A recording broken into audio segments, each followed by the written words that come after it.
ca bëccëg ba léegi ñu ngi fii ci kër Serigne Omar Diop ci pencam mii di Njóobeen nga xam ne Serigne bee ko daggaloon muy ay pàkk yu baree bare ku fi dugg xam ne ku Serigne Touba gërëm ñi ngi ci am pencam xam ne ku liggéeyal Serigne Touba ñi ngi ci am pencam te ni ma koy waxee rek bis bi saf na alxuraan saf na xasaayit saf na turu yàlla wu sell wi waaye saf na ay bernde wax dëgg yàlla gis nañ ko ngir sant gi nga xamante ni ñu ngi koy sant ak di ko wooteel Serigne Assane Serigne Omar mi nga xam ne moo woote bis bi moom Serigne Naar moom Serigne Assane Diop moom Serigne Omar Diop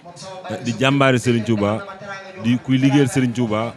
suñu wëla rek moom tàmbalee ca bitim réew muy koo xam ne kuy jàmbaare la fu mu tamit wax dëgg yàlla liggéey maamam bi rek la fay wane. kon sëñ bi ñu ngi lay nuyu dañ lay bàyyi ak mbokk internetu Bass Média yi nga xam ne ñu ngi suivre direct lan mooy bis bi lan mooy cosaanul bis bi ak ban taxawaay la ci seen waajur bu baax wa sëñ Naar amee woon nga xam ne bokk na ci sët yi mag ci sëti Sëñ Omar yi nekkoon góor yàlla dëgg boobu ba léegi ñu ngi dégg karaama yi nga xam ne ak kéemtaan yi nga xam ne doon na ko defal mbokk taalibe yi sëñ bi Diop ñu ngi lay ziar baax di la dalal. asalaamaaleykum asalaatu wasalaam bi adadi maa fi ilmillaahi alayka wala alika ya rasulallah ak xes ne sëriñ bis bi moom sëñ Omar moo ko wootaloon boppam dafa yónni woon doomam jun jaan sëñ Modou Habib Diop noo ko demal njëgiñ ak kok ak warak ak ci mboolem réew mi bitim réew nga wax leen nan ñëw sant la ma yàlla ci xéewal li ma Sëriñ Tuubaa defal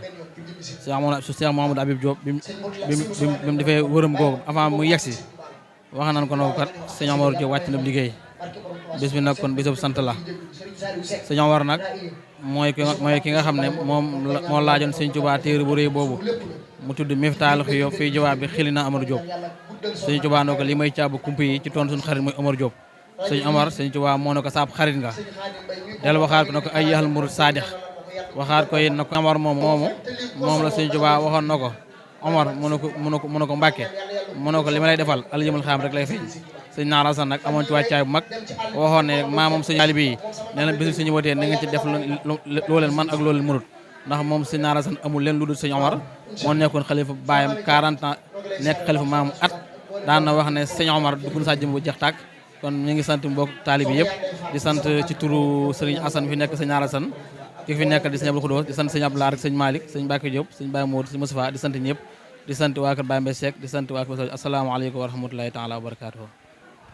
jërëjëf mu nekkoon kàddu sëriñ bi di sëriñ Modou Diop moom sëñ Naar Asan moom Seydina Ba yàlla borom penc mii ñu daloon ci këram gi mu teral ñu xeetu teraanga bu nekk wax dëgg yàlla ñu ngi ko ci sant bu baax di ko gërëm di ko wax ne incha allah fas nañ yéene dootuñ tardé bis bi te it fuñ mën di nekk danañ yebal suñuy ndaw